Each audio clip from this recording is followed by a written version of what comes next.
Qubadlı işğal olunandan sonra Bakı və Sumqayıtda keçirilən toylar Mehdi müəllimə Qubadlı həsrətini yaşatdığı üçün bu toylar Qubadlıda olaydı gərək şeirini yazmış və iştirak etdiyi toylarda səsləndirməyi də özünə borc bilirdi ki, Qubadlılar Qubadlının toylu büsatlı günləri ilə yaşayıb o müqəddəs torpaqları unutmasınlar. Məkanınız ucu olsun Mehdi müəllim.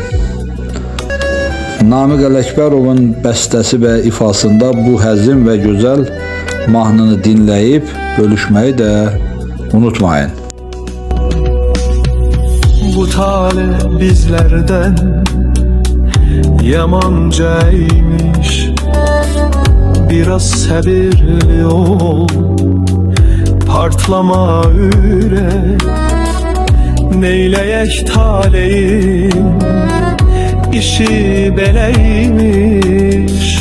Bu toy Qubadlıda olaydı gerek. Nebinin havasın çal mənə qardaş, gəlin igidlərim oyuna girək. Bir ara boylanım vətənə sarı, bu toy Qubadlıda olaydı gerek. Müənni qardaşım bir mahnı oxu, qoynunda o bizim bağlara gedək. Beləcə düşünür sizlərdən çoxu, bu toy Qubadlıda olaydı gerek.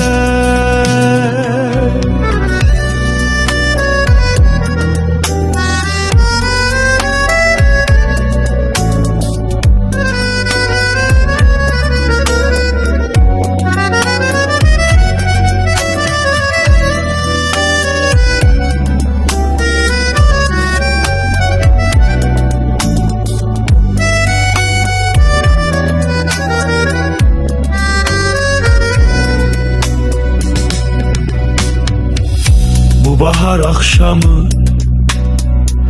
niyetim toxtur, ne olur bu işin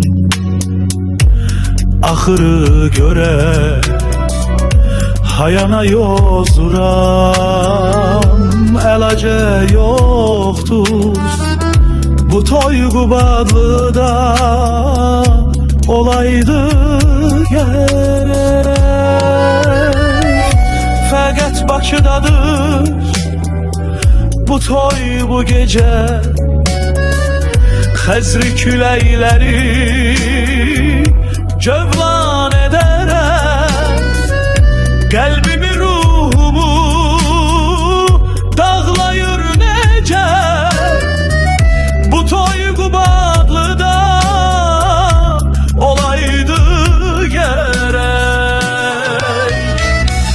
Müyenni kardeşim bir mahnı oku,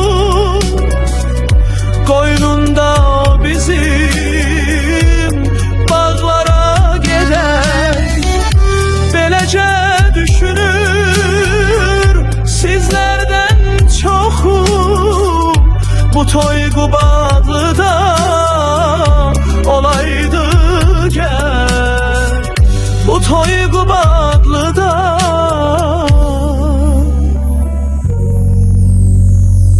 olaydı gerek.